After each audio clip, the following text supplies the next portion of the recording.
Vous entendez pas? C'est bon? Voilà. Bonjour, nous allons commencer. Nous sommes dans un format avant-midi.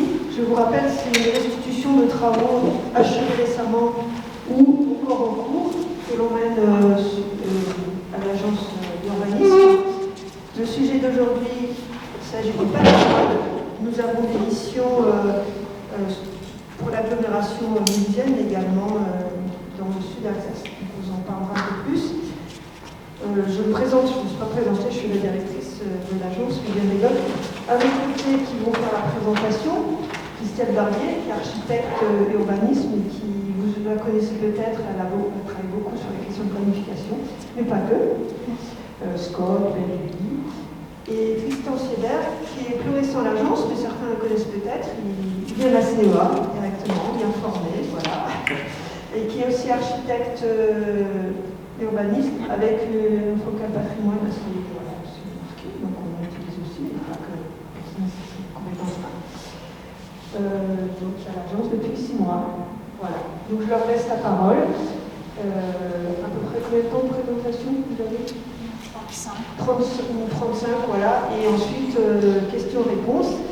Et important, après la séance qui se termine normalement vers midi, on va boire l'apéro qui se trouve où, Emma? Juste derrière. Juste derrière. Voilà, pour continuer les échanges et discuter entre vous avec les interventions. Voilà, merci.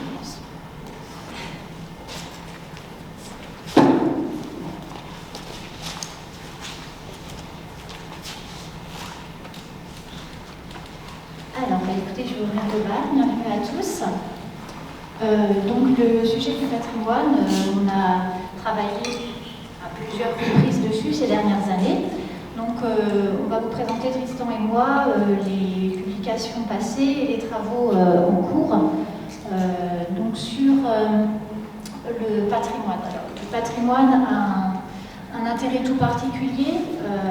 Ce qui fait qu'on s'intéresse au patrimoine en tant que citoyen, en tant qu'agence, en tant que collectivité, c'est que le patrimoine est un bien qui est fédérateur, qui fait lien, pour lequel il y a un certain attachement. Il est aussi garant de l'identité des territoires. Ce patrimoine, c'est un facteur d'attractivité, à la fois résidentielle, touristique aussi, souvent, et même une certaine richesse économique. Donc c'est toutes ces raisons qui font qu'on s'intéresse au patrimoine et qu'on travaille dessus à la demande des collectivités. Alors, qu'est-ce qu'on entend par patrimoine? Il y a ce qu'on peut désigner comme le patrimoine, je dirais, matériel, qui correspond à des sites, à des objets, à des espèces, à quelque chose de concret, on va dire de plus tactile. Donc il est le plus souvent, on s'imagine le patrimoine architectural, le patrimoine aussi urbain quand il correspond à des ensembles architecturaux composés qui font des morceaux de ville. Il y a également donc, le patrimoine culturel pour tout ce qui est œuvre autre que bâti. Et puis, n'oublions pas le patrimoine naturel des espèces animales et végétales qui font aussi l'identité et les marqueurs d'un territoire. Et donc, il y a aussi ce qu'on pourrait appeler le patrimoine immatériel, qui peut être tout ce qui est attaché à l'histoire et à la mémoire d'un territoire et de son évolution. Les lieux importants de l'histoire, les Larkmans-Villarkopf. Alors souvent, après, derrière, il y a aussi des sites aménagés, des bâtiments, mais il y a toute la symbolique derrière. Il y a ce qui est des pratiques culturelles, les usages, dont l'écomusée est très représentatif. Mais voilà, quand on parle de langue, de dialecte, de folklore, de tenue, il y a aussi finalement tous les savoir-faire associés à un territoire qu'il a su développer, des fois dans des processus industriels. L'Alsace est une terre textile, il y a aussi tout ce qui est les terroirs, les vignobles, le savoir-faire et la gastronomie. Donc nous, à l'agence, quand on a jusque-là travaillé sur le patrimoine, on travaille sur le patrimoine matériel, pour notre part. Alors, justement, ces travaux de l'agence dont je vous parle, je vous ai mis un petit panel là pour vous les représenter, et pour la plupart, donc, ils sont disponibles, vous pouvez les consulter. Emma nous a préparé un exemplaire de ce qui a déjà été publié. Donc, on a une série de publications sur du patrimoine naturel par mes collègues Cécile Califano et Mohamed Yacoub, donc, qui étaient sur le patrimoine arboré de la région mulhousienne, à la fois côté ville et aussi une cartographie des haies et de ce patrimoine arboré en milieu agricole, et également un petit opus sur la palette d'outils pour protéger ces éléments de patrimoine végétal. On a 2 publications qui ont été faites aussi par mes collègues Louise Ponce, Alexandre Marguerie et puis Pierre-Maël Anezo sur le patrimoine bâti. Donc, sur pareil, une même échelle, région mulhousienne, c'était des demandes initiées par Mulhouse-Alsace Agglomération sous l'impulsion de l'agence. Donc, et à la fois sur l'encadrement qui existe aujourd'hui sur le patrimoine et un focus sur le patrimoine populaire, résidentiel populaire. Et puis ce qui est en cours avec Tristan cette année, c'est un travail d'inventaire sur d'identification du patrimoine sur 2 territoires, la communauté de communes Tannes-Cernier et celle de Sud Alsace-Lac. Donc ce qu'on vous propose, c'est d'aborder cette notion de patrimoine autour d'un triptyque méthodologique, donc discerner, inventorier et protéger. Donc sur l'aspect discerner, c'est qu'à un moment on peut poser la chose de qu'est-ce qu'on va entendre comme patrimoine, comment on peut le classifier. Donc dans l'une de ces publications, voilà, la classification qui a été faite, c'est autour de typologie, et il y avait 10 typologies qui ont été identifiées, donc qui vont du patrimoine rural traditionnel, le patrimoine religieux en passant par celui des châteaux, le patrimoine résidentiel populaire et des cités dont je vous parlais, les maisons bourgeoises. On parle aussi souvent ici du patrimoine sur la région mulhousienne industriel et minier. Et puis il y a certains patrimoines dont on parle moins, qui sont l'architecture de la reconstruction, le patrimoine militaire parce qu'il n'est finalement pas très important, enfin peu de sites, et le petit patrimoine local, ou encore l'architecture contemporaine, qui ne fait pas forcément consensus sur la question de la valeur patrimoniale. Donc voilà, on a discerné en désignant des typologies, et puis après, donc dans cette publication, il y a un inventaire dans chaque typologie qui est fait cartographique. Donc je vous ai mis là pour vous donner envie peut-être d'aller voir la publication, ce qui a été fait sur 2 de ces typologies. Donc justement pour ne pas parler de ce que tout le monde a en tête, j'ai choisi volontairement la typologie de l'architecture moderne et contemporaine. Et donc, voilà, on se rend compte que sur la région mulhousienne, M2A, il y a 9 bâtiments qui sont labellisés architecture remarquable, quasiment tous à Mulhouse, sauf aussi un à Brunstad-Diedenheim, avec l'usine Ricola. Je me suis trompée. L'usine Ricola, que l'on voit ici. Donc on est sur du patrimoine qui a moins de 100 ans, pour avoir ce label, il faut que ce soit du patrimoine récent, et c'est du patrimoine qui va se distinguer aussi par sa spécificité. Ça peut être en termes de modèle constructif, les nouveaux usages du béton, ça peut être des formes très particulières, une certaine originalité. Et donc la gare de Mulhouse en fait partie, l'ensemble de la porte de Bâle, les 2 églises de Mulhouse, Sacré-Cœur, Saint-François d'Assise, pour leur architecture, béton et leur originalité en termes d'église.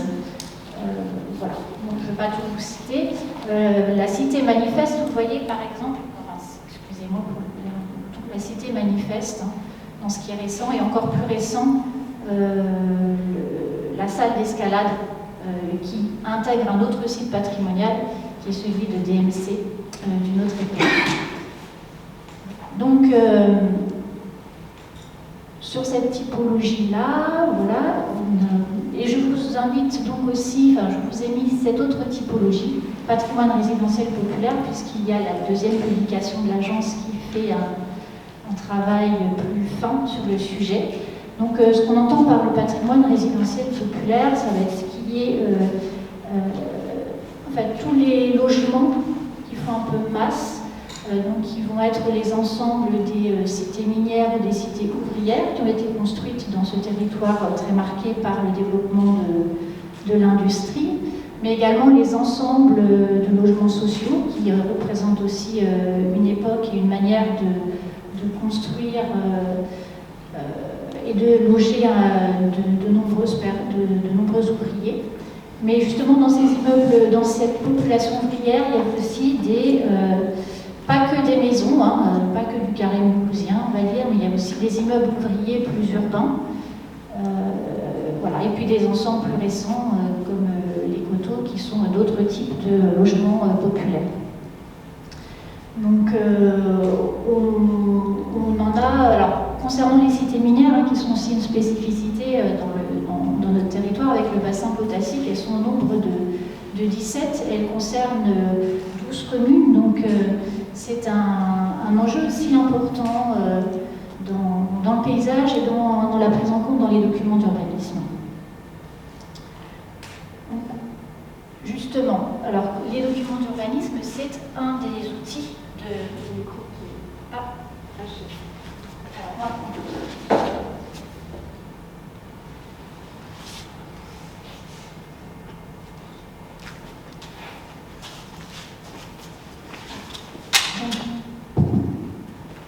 alors justement, l'étape d'après, une des étapes, c'est pas forcément après, d'avoir bien connaître le patrimoine, de l'avoir inventorié, c'est de voir comment on peut le protéger, comment on peut le mettre en valeur.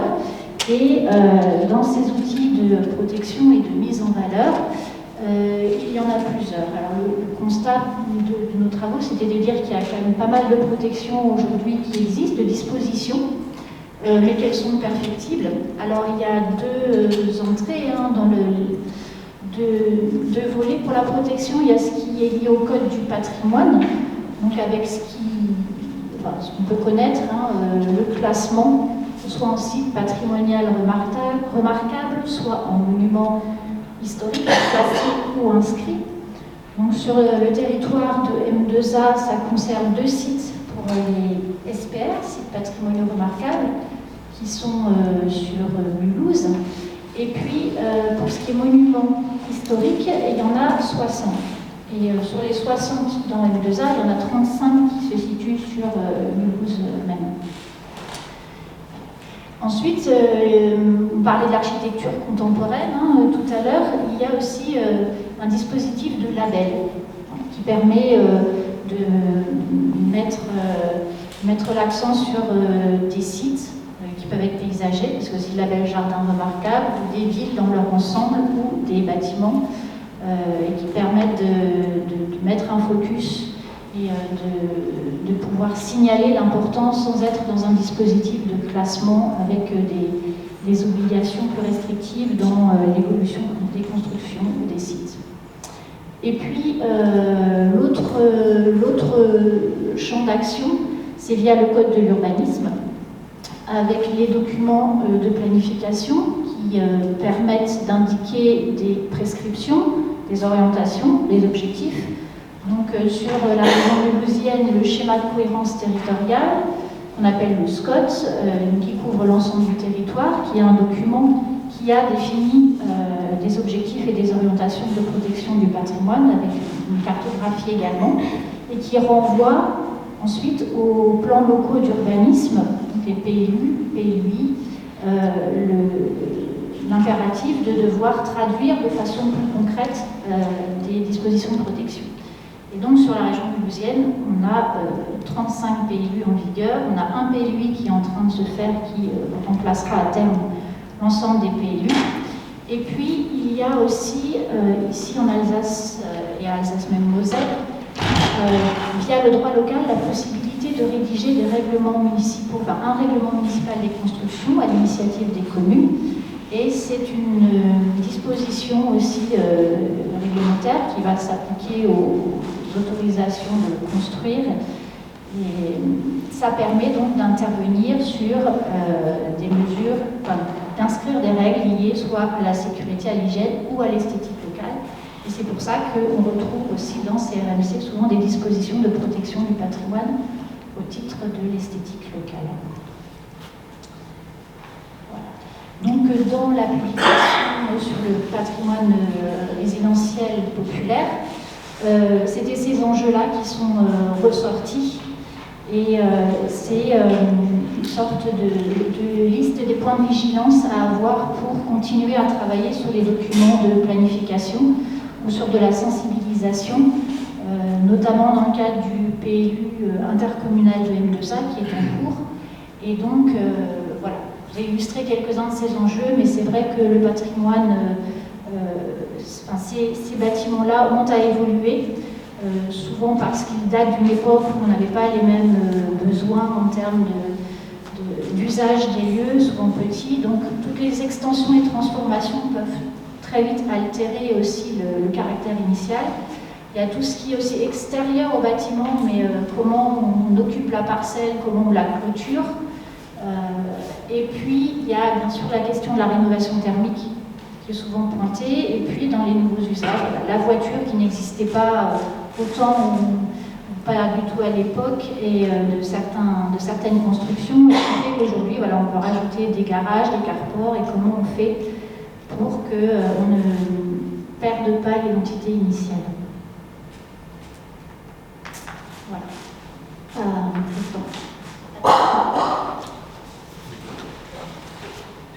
C'est bon, ça marche. Et du coup, je vous propose pour continuer cette présentation de continuer avec ce triptyque discerner, inventorier et protéger. Et pour commencer, donc une petite transition sur, on va dire, le contexte dans lequel s'inscrivent ces différentes identifications du patrimoine ancien bâti. Donc la politique de la maison alsacienne de la CEA encourage les rénovations de bâtis anciens d'avant 1948 en proposant différents niveaux de subventionnement et encourage les collectivités à se lancer dans des démarches d'identification sur leur territoire afin de majorer les subventions qui sont destinées aux particuliers qui déposent donc des demandes de subventions. Alors, il y a une des finalités de cette cahier des charges qui a été définie, c'est l'inscription dans le document d'urbanisme. Alors, le lien entre l'urbanisme et le patrimoine, on vient d'en parler tout à l'heure. Alors, juste un élément qui est un élément du patrimoine, mais qui n'est pas du patrimoine bâti, mais qui est du patrimoine législatif en Alsace, on a parlé des règlements municipaux de construction, c'est la loi de protection des paysages et de la police du bâtiment qui est à l'origine des règlements municipaux de construction, et qui prévoit, donc, dans les débats qui ont précédé l'élaboration de cette loi, un certain nombre d'éléments sur la préservation du patrimoine. Donc l'Alsace-Lorraine possède un riche patrimoine architectural incluant des bâtiments médiévaux, des églises, des châteaux et autres à préserver. Il faut préserver ce patrimoine tout en permettant une évolution urbaine.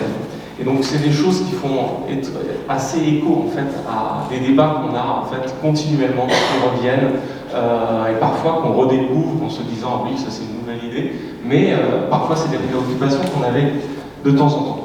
Et du coup dans cette finalité d'inscription de l'étude d'identification dans un objectif de produire ensuite qui s'appelle un PLU patrimonial, il faut passer par quelques définitions. Donc là, dans le code de l'urbanisme, il est dit que on peut identifier, localiser des éléments de paysage, identifier ou localiser et délimiter des quartiers, des îlots, des immeubles bâtis, non bâtis, espaces publics, monuments, sites, secteurs à protéger, à conserver et à mettre en valeur ou à requalifier.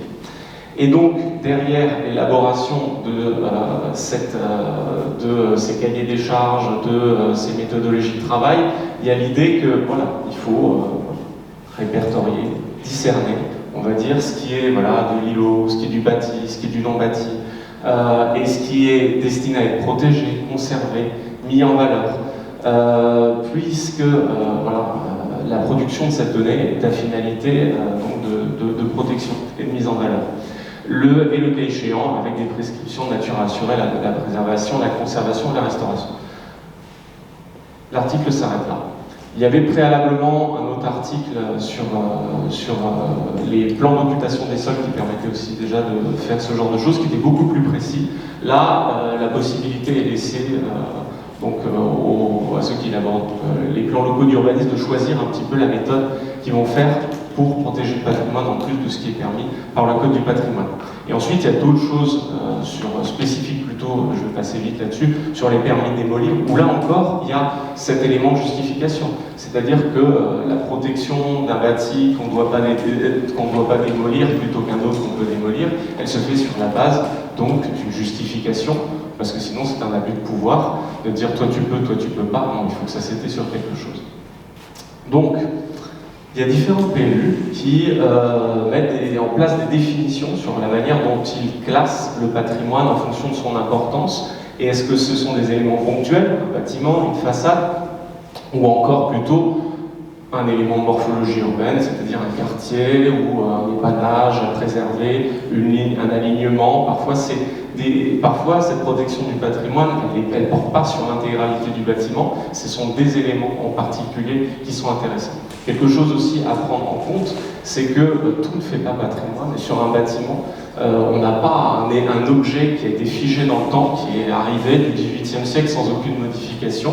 Il y a des modifications qui ont été effectuées, des transformations, et il ne s'agit pas de mettre sous cloche quelque chose qui, par sa nature, est déjà composite. Donc dans ce discernement aussi, c'est important donc, de faire la différence entre les choses. Ce qui est intéressant dans ces définitions, c'est que la qualité architecturale, elle dépend de plusieurs facteurs qui sont en général combinés.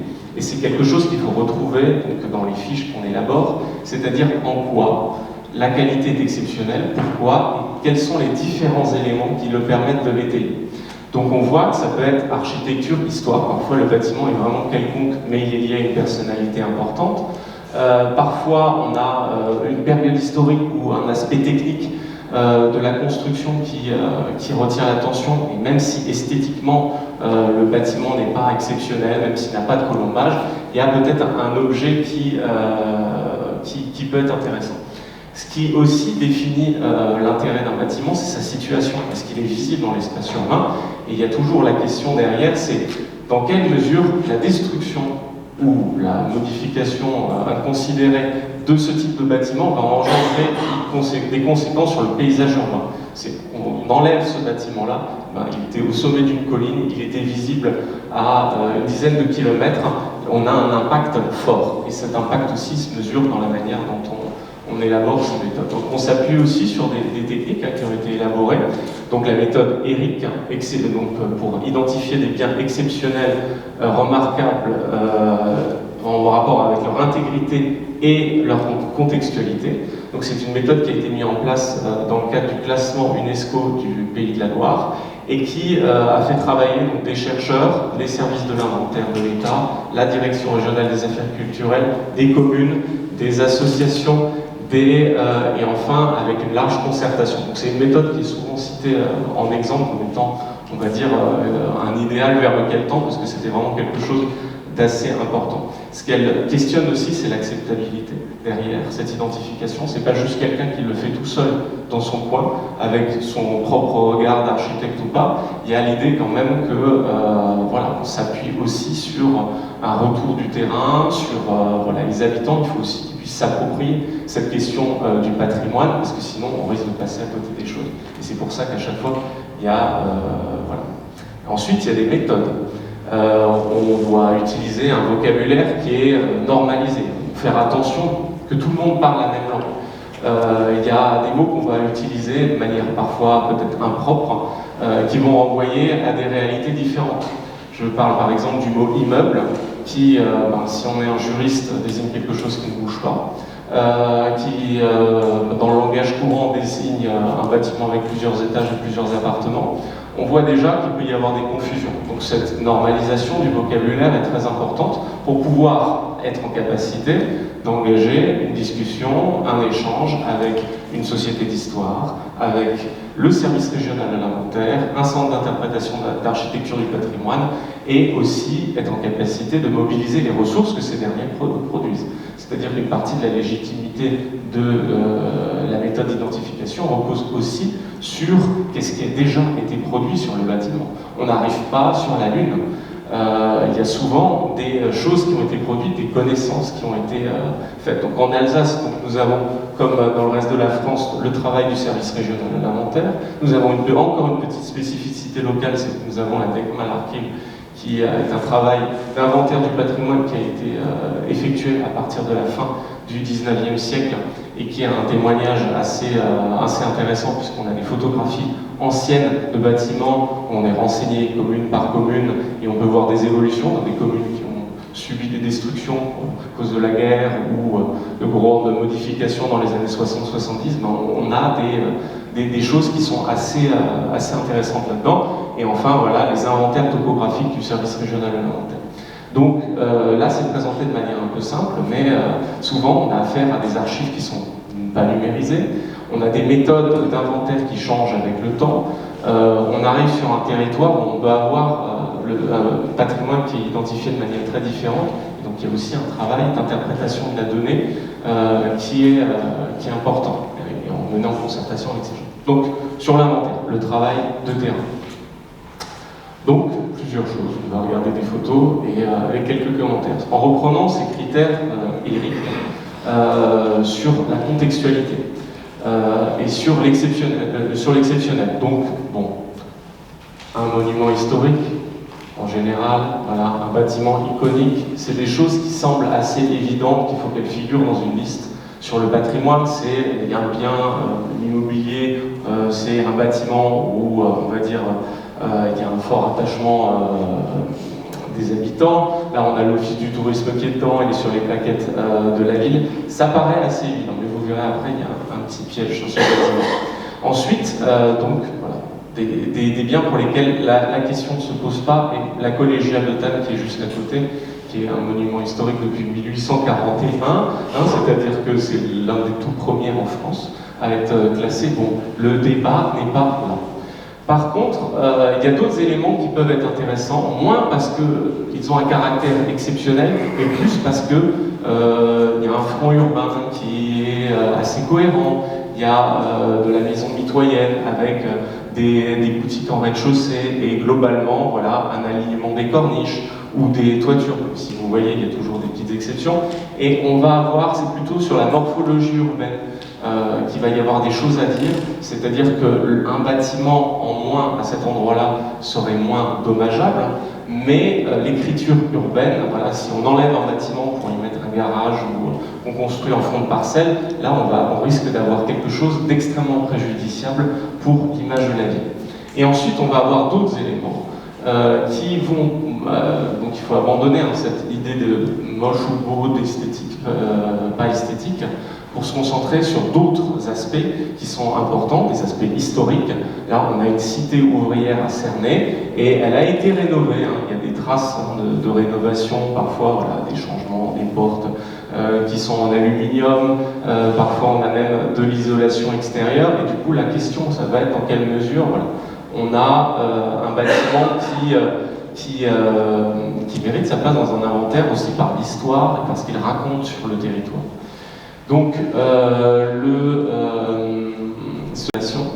et parfois il y a des pièges. C'est-à-dire que cette maison Erhardt, tout monument historique qu'elle est, il y a quand même la question derrière de l'authenticité du bâtiment d'avant nos yeux. C'est-à-dire que, là nous sommes en 1911, il n'y a pas de colombage.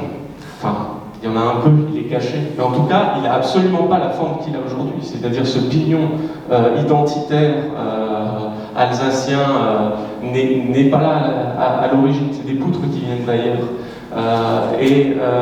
Et du coup, quand on fait ce travail d'identification, on doit veiller à, voilà, sur certains biens, à faire attention. Parfois, on a des choses qui sont belles et qui ne sont pas anciennes, qui ont été très modifiées, et on peut facilement être trompé. D'où l'importance d'aller voir les archives. Ensuite, parfois, on a des bonnes surprises. Alors, c'est très rarement dans ce sens-là. C'est-à-dire que le bâtiment se dévoile, on enlève son isolation extérieure, ou plutôt ces petites dalles en losange, et on découvre en dessous un colombage. Si on fait l'inventaire du patrimoine à cette date-là, et qu'on passe à côté de cette maison, il y en a énormément des maisons comme ça. Et on ne peut pas avoir forcément la certitude que derrière on a nécessairement un colombage qui se cache et la capacité de le retrouver dans un état qui est quand même assez exceptionnel. Dans une commune qui en plus a vu une grande partie de ces maisons détruites pendant la Première Guerre mondiale. Et du coup des maisons comme celle-là qui ont la forme de l'habitat ancien, mais qui ne sont pas de l'habitat ancien, il y en a énormément. Donc il faut aussi être humble quand on fait ce travail, parce qu'on ne peut pas tout savoir, et c'est pour ça aussi qu'on a besoin de s'appuyer sur les connaissances locales, les habitants, les associations locales, les élus, pour justement ne pas passer à côté d'une situation pareille. Ensuite, on va en avoir d'autres cas de figure qui posent des questions, mais on va dire dans l'autre sens. On va avoir des biens qui sont en très mauvais état. Tannes rue des Alliés, c'est une maison en entrée de rue, très visible, qui est dans cet état de ruine depuis le début des années 2000, depuis un incendie au début des années 2000. Donc on a un bâtiment qui apparaît assez difficile, il menace ruine, difficile à préserver. Est-ce qu'on l'inscrit, est-ce qu'on l'inscrit pas? La question, en tout cas, de l'état sanitaire du bâti va être extrêmement importante. Ce que j'ai dit tout à l'heure par rapport aux bases de données qui sont consultées, notamment sur le service régional de l'inventaire, c'est que souvent ce sont des travaux qui ont été effectués dans les années 60. Et du coup, parfois ils repèrent ce genre de bâti, parce que au moment où l'inventaire est passé, le bâtiment est en bon état. Et du coup, il est considéré comme remarquable. Donc on prend en fait ces listes, et puis on pourrait se dire facilement, voilà, les listes de l'inventaire sur un territoire, on la prend, c'est bon, tous les bâtiments qui figurent à l'intérieur, c'est remarquable puisque un service à un moment donné l'a donné. Et du coup, ne pas aller sur le terrain, ne pas se renseigner, c'est aussi arriver dans ce genre de situation. Et ensuite, on va avoir aussi dans la production et la restitution de la donnée, quelque chose qui est important, qui est sur l'altération et l'intégrité du bâti. Là, ici, en l'occurrence, on a quelque chose d'assez fréquent. On va avoir ce qui est très à la mode ces temps-ci, le gris anthracite qu'on voit partout. Cette porte qui a été faite à la place de son escalier, qui ne reprend pas, on va dire, les travées et l'ordonnancement de la façade qui était symétrique. Une fenêtre qui est installée, qui est dans des matériaux, dans des formes totalement différentes, avec des matériaux qui ne sont pas les mêmes. Et du coup, cette maison qui était aussi considérée comme intéressante, puisque une des rares à avoir réchappé au bombardement dans la commune, eh bien, là encore, la question se pose sur la même.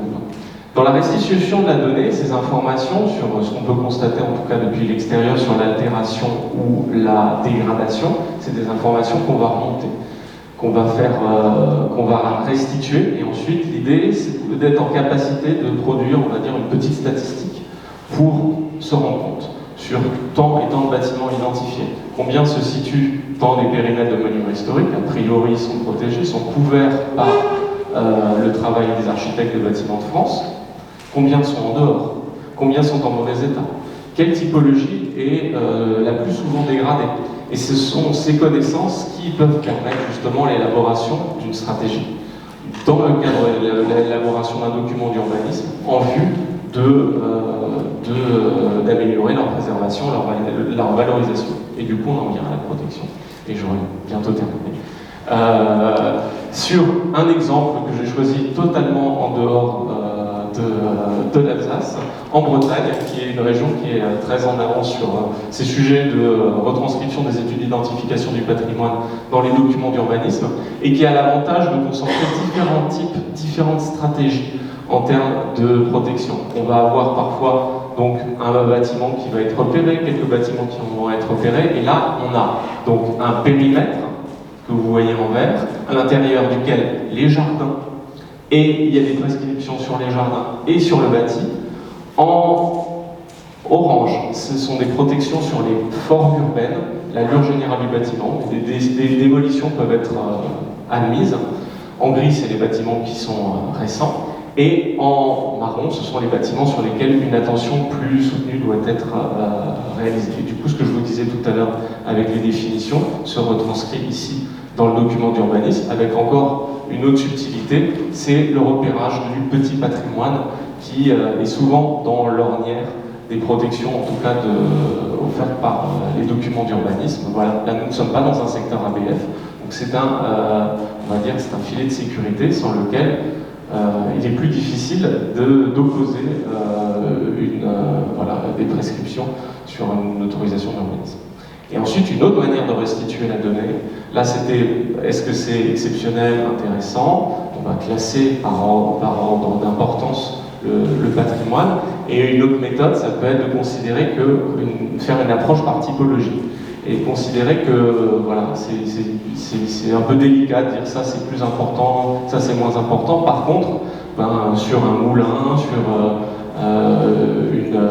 un séchoir à tabac, on va avoir des prescriptions qui ne peuvent pas s'appliquer sur une maison du 19e siècle. Ce n'est pas les mêmes enjeux, et par conséquent, les règles dans le document d'urbanisme doivent s'adapter à la typologie. Donc, dans la manière dont on restituera la donnée, il y a aussi cette chose-là, c'est la possibilité à la collectivité qui sera maître d'ouvrage sur le plan local d'urbanisme, de choisir la manière dont elle entend protéger ses biens et de la manière qu'elle le souhaite, et de mettre en place ou non des prescriptions en fonction du type.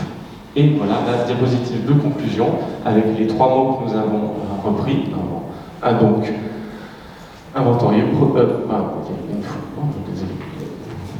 il y a discerner, protéger, inventorier, et le quatrième mot-clé, c'est évaluer. C'est-à-dire qu'il y a un retour du terrain. Et comme le patrimoine, le bâti change au cours du temps, eh bien, il est nécessaire de réévaluer, et aussi de réévaluer les règles de protection qui sont mises en place pour éviter de tomber dans un systématisme et quelque chose qui serait plus adapté à un nouveau contexte.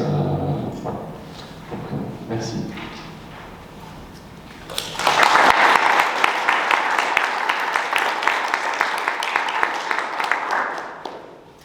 Est-ce que vous avez des questions ?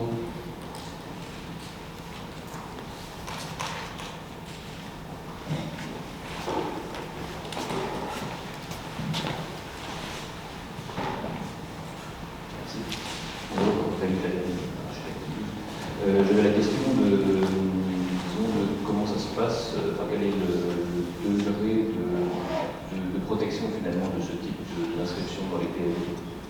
Qu'est-ce qui se passe quand les arrêts ne sont pas respectés? Ne sont pas respectés.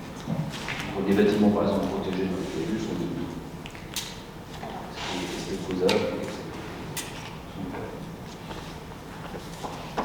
Alors, déjà, on va dire qu'à l'agence, nous on est dans l'appui à la rédaction des documents. Après, on n'a pas toujours le retour des communes de la part de comment ça se passe au moment des instructions. Donc il faudrait aussi l'avis d'un instructeur. Mais en tout cas, ce que je peux vous dire, c'est que justement, selon le niveau d'enjeu qu'on va avoir défini, il y a plusieurs niveaux d'exigences possibles quand on rédige le PLU. On peut être sur du réglementaire, et donc là il faut être conforme à la règle. Donc si il est indiqué qu'on doit absolument s'implanter dans l'alignement du front urbain qui existe, il n'y a pas d'autre possibilité possible. Si on dit qu'on doit être dans une bande d'implantation, on va avoir une tolérance. Ce qui peut déjà être important de faire dans un document de type PLU, c'est cette notion de permis de démolir qu'on peut insérer. Puisqu'en fait, pour construire, c'est obligatoire, il faut un permis de construire. Et le permis de démolir, ça existe, mais ça n'est pas obligatoire. Il n'y a que si on l'instaure dans le document, et à ce moment-là, pareil, il y a une autorisation à demander. Donc, ce qui se fait souvent, si on trouve qu'il y a des bâtiments qui ont de la valeur, c'est de demander que si on souhaite une démolition totale ou partielle en tant que pétitionnaire, propriétaire, il faut demander l'autorisation. Et donc, ce qu'on va indiquer, enfin, soit on est strict, on dit c'est interdit de démolir, soit on va dire tous ces bâtiments qu'on a repérés sont intéressants, le permis de démolir est demandé, mais on peut autoriser à démolir, mais si on autorise, il ne faudra pas, alors, la règle, on peut la rédiger comme on veut, mais il ne faudra pas démolir les éléments les plus caractéristiques du bâtiment. Donc on va être dans une rédaction un peu plus floue, mais sur ça, pour pouvoir l'instruire, il faut qu'on puisse s'appuyer sur un diagnostic. C'est-à-dire que quelque part, il faut qu'on ait peut-être des fiches ou une annexe qui va indiquer ce qui est caractéristique sur tel ou tel bâtiment ou sur telle typologie de bâtiment. Donc là, on est dans du conforme, et après, on a d'autres outils dans le PLU qui sont soit les orientations d'aménagement, de programmation. Il faut être compatible, on peut définir des principes d'aménagement, des orientations pour lesquels on va indiquer sur un secteur qu'il y a des arbres intéressants ou un front bâti et qu'il faut garder le principe de front bâti. On ne va pas imposer dans la règle l'alignement, comme je vous disais tout à l'heure, et on aura une tolérance.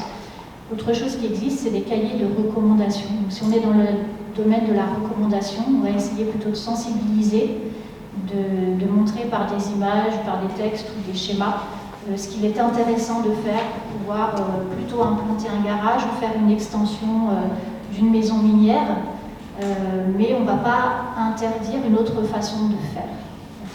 Donc, voilà les différentes, je dirais peut-être gammes possibles dans la rédaction des documents.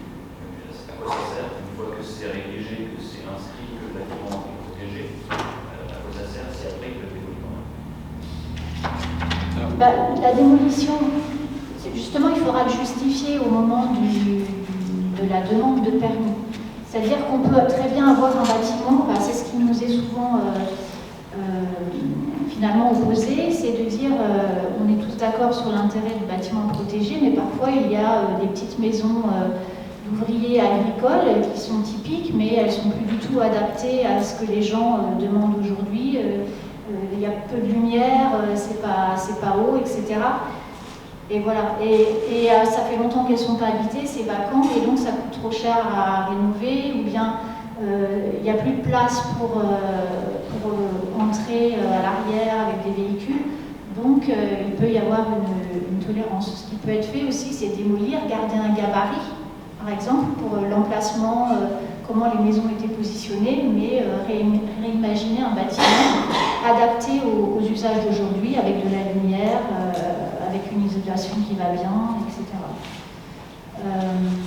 Mais l'intérêt, c'est aussi le dialogue. Et ce que, pour avoir fait donc, des réunions publiques sur des PLU, ce qui est signalé aussi par les sociétés d'histoire, l'intérêt pour eux de mettre le permis de démolir, même si c'est démoli, c'est qu'au moins on est informé en tant que citoyen ou en tant que commune que le bâtiment peut être démoli totalement ou partiellement. Et même si c'est autorisé, ça permet à ces sociétés d'histoire de pouvoir se rendre sur place, faire un reportage photo, avoir une traçabilité, rentrer à l'intérieur des bâtiments et pas se rendre compte une fois que c'est démoli que on ne le savait pas. Si on avait su, on aurait pu demander aux propriétaires. Et ça, on m'a signalé que c'était un outil très utile pour eux. Donc voilà, parfois c'est pour l'archive dans le temps et pas forcément dans l'idée absolue de garder les choses telles qu'elles sont.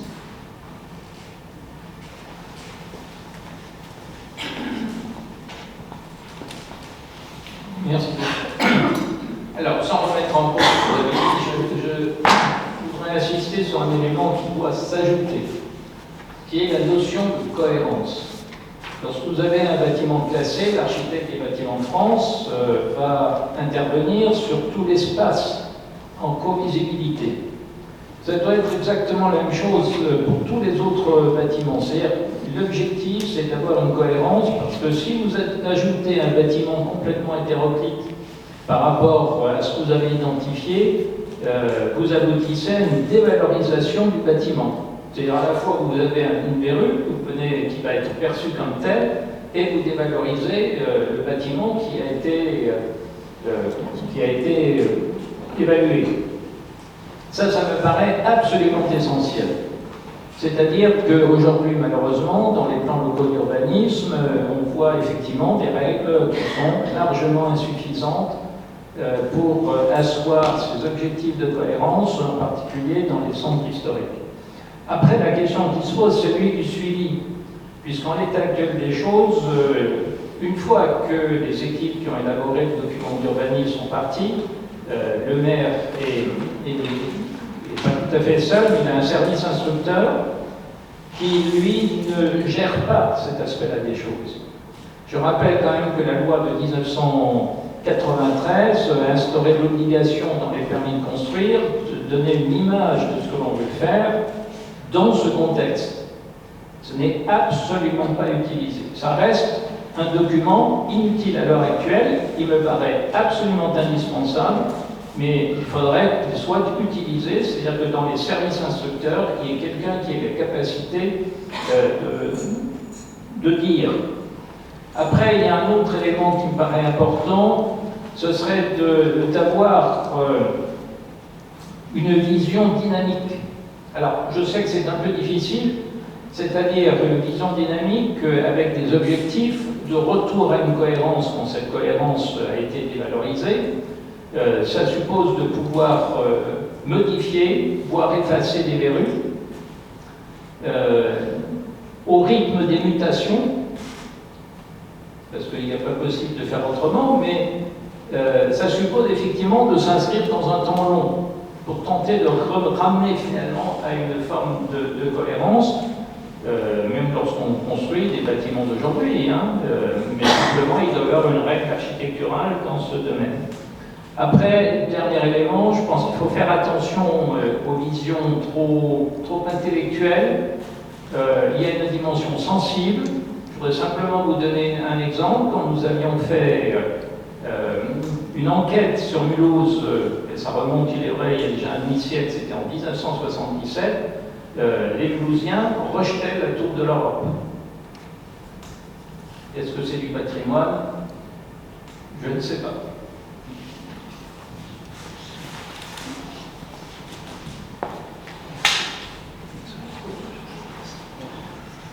Je vais juste répondre sur un point, parce que je pense que Tristan va pas oser le dire. Il a été dans un de ses premiers métiers, instructeur des permis de construire, oui, à la type 67. Donc je pense que tu fais attention. Voilà. En fait, les instructions maintenant sont un peu plus regroupées, c'est vrai que les services sont un peu plus conséquents. Et ça demande peut-être une formation, enfin, je ne suis pas dans l'opérationnel, je ne sais pas si c'est le canal 2A du service. Mais en tout cas, il y a quand même une prise en compte. Une sensibilisation et voilà. Oui, donc pour donner un petit contexte, l'ATIP, l'Agence territoriale d'ingénierie publique, c'est un syndicat mixte qui existe surtout sur des communes du Bas-Rhin, mais également quelques communes aurinoises, notamment sur le Val d'Argent. Et ce qui est vrai, c'est que en fait, le code de l'urbanisme change tout le temps.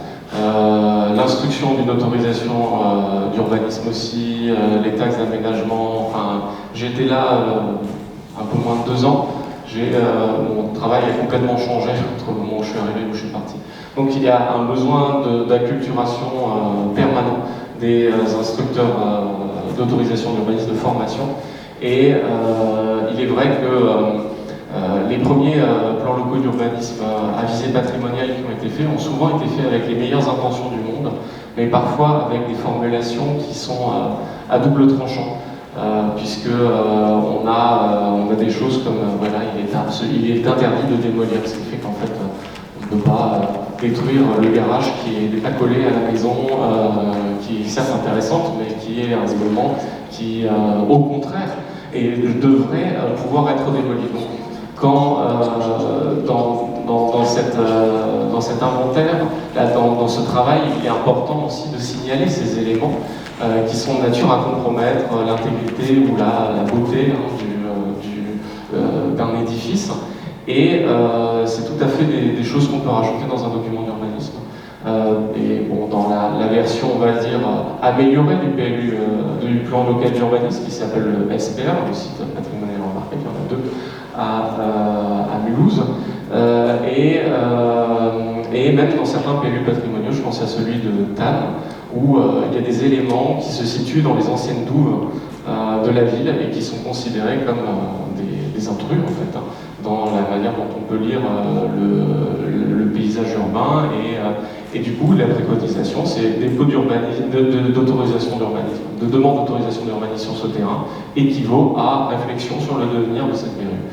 Et donc c'est tout à fait quelque chose qui est entendable. Et sur le contexte, oui, je n'ai pas insisté, mais c'est vraiment quelque chose qui est important. Et je pense que juste conserver les objets, c'est très préjudiciable, parce qu'un objet n'a pas de sens si on le retire de son contexte. Dans ce cas-là, on pourrait faire ce qui est fait parfois ailleurs, c'est-à-dire le bâtiment est à préserver. C'est ce qui s'est passé avec l'écomusée, mais on ne peut pas faire ça partout, parce que le bâtiment, il a aussi du sens quand il est sur son site, et quand son environnement n'est pas pollué par, on va dire, des éléments qui sont des intrus. Et sur la dimension sensible, oui, c'est important. Et c'est pour ça aussi qu'on a besoin, on va dire, des habitants et de l'implication, on va dire, du local, parce que nous, on peut ramener justement ce côté intellectuel, mais le côté sensible, il doit être amené aussi par les autres, parce que si ce n'est que mon côté sensible à moi, il est totalement, il n'est pas intéressant. Il est intéressant justement, vous avez parlé de la Tour de l'Europe, si je dis la Tour de l'Europe, moi, Tristan Sibert, elle est exceptionnelle, c'est quoi? Pas parce que je la trouve belle, ça n'a pas trop de valeur. Par contre, si les Mulhousiens commencent à se dire oui, c'est un élément identitaire, on est fiers de l'avoir dans notre ville, là, ça a tout à coup quelque chose qui devient beaucoup plus intéressant. Donc voilà, merci. J'ai une question, Tristan. C'est vrai qu'on parle de préservation et de protection par un sujet archaïque de l'agence d'urbanisme. On parle de protection et de préservation. Est-ce qu'il y a des aides nationales quand il faut protéger des aides financières, en fait? Parce que c'est vrai que cet aspect-là, on l'a un peu évité. Mais aujourd'hui aussi, on a des usages qui sont aussi différents, qui sont même très différents. Et parfois, alors je ne sais pas si c'est une cause, mais dans certains secteurs, on a peut-être aussi des usages qui ont été modifiés et qui ont fragilisé les bâtis. À Colmar, on a beaucoup de maisons alsaciennes en centre historique qui menacent aussi. Alors est-ce que c'est une raison climatique parce qu'on n'a plus de sécheresse? Est-ce que c'est lié à des usages différents, et notamment peut-être la mise en place de chapes légères que le bâtiment ne supporte pas pour augmenter les capacités constructives? Voilà. Donc, est-ce que là-dessus aussi, quand on a un patrimoine à préserver, absolument, est-ce qu'on est financièrement aidé quand on est propriétaire de ce type de bâtiment? Alors c'est un vaste sujet, je pense qu'on pourrait faire encore un grand midi sur le sujet des aides.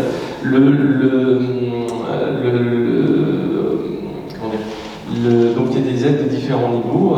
Si vous êtes propriétaire d'un monument historique, il y a énormément de contraintes qui s'appliquent sur vous. L'instruction de demande d'urbanisme, c'est la BRAC qui l'a fait. Le CRMH, pour être exact. Mais derrière, il y a énormément d'aides. C'est pour ça que beaucoup de gens ont fait demander de faire classer leur maison dans l'espoir d'obtenir des financements. Sachant qu'il y a quand même quelques contraintes quand on obtient un classement ou une inscription MH de son bâtiment. Mais derrière ça, il y a d'autres dispositifs. Alors, on va dire qu'on a commencé par le PLU patrimonial, qui est, on va dire, la version de base. On a le SPR, et on a ensuite le PSMV, le plan de sauvegarde et de mise en valeur, qui est, on va dire, l'élément un peu ultime dans ce triptyque de documents de protection.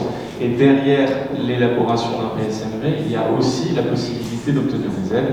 Il y a la défiscalisation surtout, les lois Malraux qui existent encore.